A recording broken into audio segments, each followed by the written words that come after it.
Selon vous, quelles mesures urgentes faut-il envisager pour relancer l'économie de la RDC? Alors, à cette question, je vais vous répondre en trois temps. D'abord, on va parler d'une mesure qui n'est pas économique, qui est plutôt une mesure d'état d'esprit. Ensuite, dans le deuxième temps, je vais vous parler du cadre macroéconomique. Enfin, dans un troisième temps, je vais vous parler des mesures sectorielles qu'on pourrait envisager pour sortir le pays de la torpeur. Alors, je commence, comme je l'ai dit, par une mesure qui n'est pas économique, qui est une mesure de mindset, d'état d'esprit. L'état d'esprit, c'est avoir la volonté de sortir le pays du bourbier dans lequel il se trouve. Alors, cette volonté doit effectivement être matérialisée par une feuille de route avec une vision, des objectifs clairs qu'on veut atteindre et des mesures d'accompagnement pour atteindre ces objectifs. Cela signifie que, par exemple, pour avoir des animateurs qui vont accompagner le président, parce que c'est une vision du gouvernement ou du président avant tout du président, moi je propose qu'on puisse lancer un appel à candidature pour retenir les gens qui auront la même vision que le président ou le gouvernement, et les gens qui vont faire montre de leur volonté à s'imprégner de ce programme, de cette volonté, de cette vision, notamment la lutte implacable contre la corruption, comme j'ai dit, que c'est la corruption qui gangrène nos pays. Si le président montre qu'il veut lutter contre la corruption, qu'il choisit une équipe de gens qui ont la même vision que lui, qui veulent lutter contre la corruption, et comme j'ai dit, avec un appel à candidature, ensuite, les gens qui auront été retenus devront présenter leur programme d'action pour dire comment ils comptent réaliser le programme du président, et quels sont les actes concrets qu'ils vont poser, donner les délais de réalisation. On va ensuite les évaluer tous les 3 mois, tous les 6 mois, tous les 9 mois pour savoir où se trouve le programme. Et ça va, ce qu'on appelle les critères de performance qui vont permettre de savoir si on a pris la bonne trajectoire et si c'est nécessaire de pouvoir corriger. Alors, ça, c'est au niveau de ce que j'appelle l'état d'esprit. Ensuite, le deuxième temps, c'est le cadre macroéconomique. Le cadre macroéconomique qui permet effectivement de mettre en place la politique économique, les quatre objectifs de la politique économique, qui sont plutôt la croissance économique, la stabilisation des prix, l'équilibre du commerce extérieur et l'emploi, le plein emploi des moyens de production. Alors, la croissance économique, pour l'atteindre, il faudrait effectivement prendre des mesures. Alors, des mesures qui peuvent être de trois ordres. Premièrement, ça peut être, on va jouer sur l'investissement, attirer les investisseurs au pays, les investisseurs qui vont effectivement apporter leurs capitaux pour créer des emplois, créer des industries, créer des emplois. Et donc, en se basant sur les investissements, on va effectivement donner un coup de pouce à l'offre aux entreprises, et cela va faire que les entreprises vont embaucher. Si elles embauchent, et ça va créer de la croissance économique, effectivement, pour le pays. On peut aussi agir sur un autre levier, qui peut être aussi un moteur de la croissance économique, qui est la demande. Agir sur la demande, sur la consommation. Ça, c'est une vision keynésienne. Si on agit sur la consommation, sur la demande, ça veut dire que les pouvoirs publics peuvent donner un coup de pouce. Ça peut être sur les salaires, ça peut être aussi sur la diminution des taxes, par exemple, si on diminue les taxes, et ça peut permettre également, à ce moment-là, aux gens d'avoir un peu plus de pouvoir d'achat, de consommer, de demander des produits. En demandant des produits, ce sera un signal pour les entreprises de dire, oh voilà, il y a une demande effective. En ce moment-là, les entreprises vont investir, et de nouveau, ça pourra créer un cercle vertueux pour la croissance économique. Et enfin, troisième possibilité, ça peut être aussi, comme disait Schumpeter, l'investissement par les innovations. Les innovations, ça peut être ce qu'on appelle la destruction créatrice, ça peut être d'exception créatrice, ça peut être effectivement donner un coup de pouce aux jeunes inventeurs congolais. Hein, comme j'ai dit la dernière fois, j'ai vu qu'il y avait des jeunes qui avaient inventé des cabines qui permettaient de désinfecter dans le cas du Covid. Si on leur permet de produire en masse, de produire en série, ça peut permettre de nouveau d'inciter les gens à entreprendre. Ça va créer des emplois et ça va permettre de dynamiser l'économie du pays également. Enfin, on peut également envisager de payer la dette intérieure. en payant la dette intérieure aux opérateurs économiques qui vont avoir des revenus, qui vont les utiliser pour investir, accroître leurs moyens de production. C'est aussi une façon de booster la croissance économique. C'est un autre accélérateur de croissance économique. Alors, il faut stabiliser les prix. C'est aussi, dans le cas de la politique économique, il faut stabiliser les prix pour justement ne pas obérer le pouvoir d'achat des consommateurs. On a dit également qu'il faudrait l'équilibre du commerce extérieur. Et cet équilibre, c'est en essayant de produire localement pour ne pas avoir entamé les réserves de change. Donc en ce moment-là, donc on peut avoir une balance commerciale équilibrée ou excédentaire. Enfin, si on fait cela, on va créer des emplois. Les usines qu'on aura créées par justement cette production locale vont tourner à plein régime. Effectivement, à ce moment-là, les quatre objectifs de la politique économique peuvent être atteints. Même si on sait que c'est très compliqué, il y a parfois des incompatibilités. On va faire une politique de stop and go pour corriger. Quand on voit qu'il y a trop de croissance, que ça peut entraîner de l'inflation, on va essayer de corriger. Enfin, le troisième temps, comme je l'ai dit, c'était les politiques sectorielles. Alors, sur le plan sectoriel, il faudrait faire une politique ambitieuse sur le domaine de la santé, le domaine agricole, sur l'urbanisme et l'habitat. Mais avant de faire cela, je crois qu'il faut lancer un grand emprunt. Le Congo doit absolument passer par un grand emprunt, à mon avis, de l'ordre de 10 à 15 milliards de dollars. Bon, ça paraît beaucoup d'argent, mais les Canadiens disent effectivement qu'on peut relancer l'économie par les grands travaux, et pour faire des grands travaux, il faut avoir les moyens de le faire.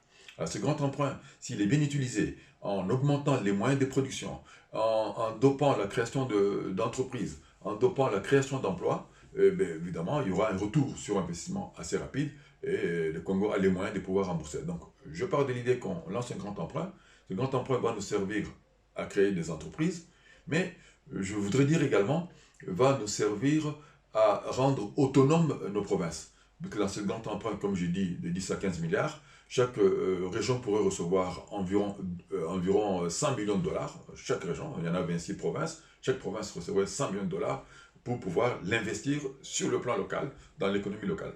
Donc on pourrait donner des attributions, des compétences aux provinces. Par exemple, chaque province pourrait sur son territoire construire un tronçon. Si on fait des routes nationales, le tronçon est construit par chaque province qui est responsable de la construction des routes sur son territoire, bien entendu avec l'appui du pouvoir central.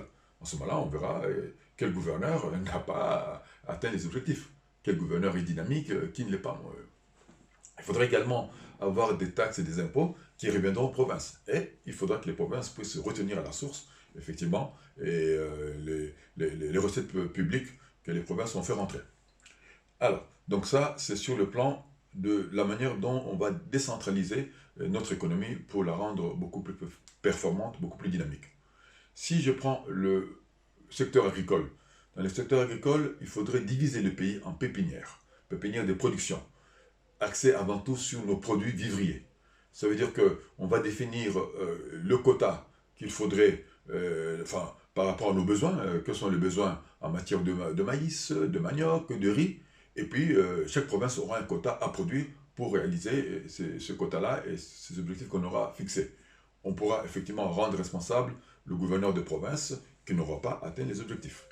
Et il faudra que l'État, en ce moment-là, puisse accompagner cette politique et en mettant à disposition des coopératives qu'on aura effectivement stimulées, coopératives de production des agriculteurs, mettre à leur disposition des équipements, des intrants agricoles, des experts, c'est-à-dire des vétérinaires, des agronomes pour les aider à pouvoir effectivement produire de manière efficiente, de manière beaucoup plus productive. Et ensuite, il faudra que l'État puisse avoir une politique d'incitation au domaine agricole, par exemple, en allouant des ressources aux jeunes pour qu'ils puissent aller travailler dans les champs ou pendant les vacances, que les étudiants puissent aller travailler dans ces champs pour pouvoir gagner leur vie, avoir un peu d'argent pour subvenir à leurs besoins de l'année scolaire qui va venir. Donc voilà, dans le domaine agricole, il y a plein de choses à faire qu'on pourrait faire effectivement. Et ensuite, je prends le domaine de l'urbanisme et de l'habitat. Il faudrait que l'État puisse rendre obligatoire et que les gens qui construisent les habitations, les logements, puissent accompagner cela d'isolation. Ça veut dire qu'il faudrait qu'il y ait des éléments isolants, isolation thermique, isolation phonique, pour que les gens ne puissent pas mourir de chaud dans leurs habitations. Dans les pays où il fait froid, on a obligé les constructeurs à mettre des chauffages. Il faudrait que chez nous, plutôt que d'obliger à mettre des climatiseurs, mais qu'ils mettent des matériaux isolants qui permettent effectivement d'isoler la toiture, d'isoler les murs pour qu'il puisse faire moins froid. Moins chaud, pardon, dans la maison. Dans un autre ordre d'esprit, il faudrait qu'on puisse encourager dans toutes les villes, dans toutes les provinces, qu'il y ait des arbres partout, qu'on puisse planter des arbres partout, qu'il y ait des fleurs au bord des routes, qu'il y ait de la végétation, qu'on puisse sentir qu'on est dans un pays tropical, plutôt que d'avoir des villes comme Kinshasa par exemple, où trouver un arbre, ça relève des miracles. Tous les arbres sont coupés, c'est pas normal. Il faudrait également qu'on puisse inciter les villes à avoir des parcs, des parcs, des jardins publics, des parcs où les enfants peuvent aller jouer, les enfants peuvent aller se distraire. Et ça, on n'en fait pas suffisamment. Et dans le domaine de l'urbanisme, il faudrait, enfin pour terminer avec ça, il faudrait également pouvoir mettre en place des mesures qui obligent, avant de lancer un projet de construction, d'abord que la voirie soit faite, qu'il y ait des équipements prévus en matière d'eau, en matière d'électricité, des tuyauteries pour évacuer l'eau. D'abord imposer ces mesures-là avant toute construction, avant tout lotissement. Deuxième domaine que je vais prendre, c'est le domaine de la santé. En domaine de la santé, effectivement, il faudrait pouvoir encourager les mutuelles, qu'il y ait des mutuelles qui permettent aux gens de pouvoir se faire soigner gratuitement, ou presque gratuitement. Il faudrait interdire de prendre en otage les dames qui vont accoucher. Donc pour cela, l'État doit prendre en charge la maternité. C'est pas normal que dans un pays, quelqu'un reste en prison puisque il n'a pas pu payer les frais médicaux ou les frais de maternité. Alors, troisième mesure dans ce domaine des hôpitaux, il faudrait pouvoir instaurer des primes pour encourager les médecins à s'implanter dans les zones rurales ou même en province. Donc c'est une prime ou un salaire revalorisé pour donner envie aux médecins d'aller effectivement s'installer dans des zones qu'on appelle des déserts médicaux. Alors, l'autre domaine qui est très important, c'est le tourisme. Donc le tourisme pourrait nous apporter beaucoup d'argent dans ce pays-là. Quand on pense que des pays développés, des pays comme la France, ont 85-90 millions de touristes par an, que des pays comme le Maroc sont à 9 millions de touristes, 3 millions pour le Kenya, alors qu'au Congo, d'après les statistiques, on n'a même pas 50 000 touristes par an. Donc on pourrait avoir à l'horizon de 5-10 ans un objectif de 1 million de touristes. Comme on sait que chaque touriste dépense en moyenne 1 000 dollars, ben voilà, ça fait 1 milliard de recettes déjà qu'on pourrait faire entrer dans le pays. Nous avons un pays très très beau, avec un florilège de paysages, de merveilles, les montagnes, les volcans, les cascades, des chutes, de la forêt équatoriale, la savane, des lacs, des rivières, le fleuve. C'est pas possible qu'on ait si peu de touristes. Alors, mais pour que les touristes puissent venir chez nous, il faudrait qu'on revoie effectivement le problème des taxes.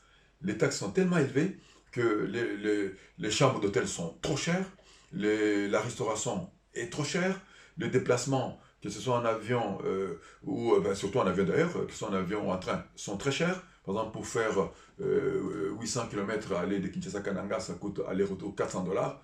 C'est que coûte un billet pour aller en Asie. Donc, c'est pas normal. Donc, tout ça, il faut revoir par rapport aux taxes sur le carburant, par rapport à plein de choses. Il faudrait pouvoir donner la compétence aux régions de gérer les aéroports plutôt que ce soit la RVA. Moi, je pense qu'il faudrait redonner ça aux régions. Chaque région devrait gérer son aéroport. En ce moment-là, il pourrait avoir effectivement des politiques variables de taxes aéroportuaires. Et à mon avis, ça pourrait avoir un effet d'accélération du tourisme dans les régions. Enfin, pour terminer, bon, on n'a pas tout dit, mais c'est aussi le domaine de l'éducation. Donc il faudra mettre le paquet sur le domaine de l'éducation, ça veut dire que dans ce domaine-là, il faudrait que l'État puisse construire, avoir un programme de construction d'écoles bien programmé, savoir combien d'écoles on va construire par an, combien par région, combien par commune, et ça permet de savoir où on va. Il faudrait rendre gratuit l'enseignement primaire, c'est déjà bien, ça l'est déjà, mais l'enseignement secondaire, et voir dans quelques années, d'ici 3 4 ans, également l'enseignement supérieur. Il appartient à l'État de prendre en charge son avenir. L'avenir de l'État, c'est la nation, de la nation, c'est la jeunesse. Donc on ne peut pas demander à la jeunesse de faire des efforts pour aller à l'école, pour venir travailler pour l'État. L'État doit avoir les moyens de le faire. Donc cela est possible si nous arrivons à arrêter le coulage des recettes publiques, notamment en mettant une politique répressive et implacable contre la corruption.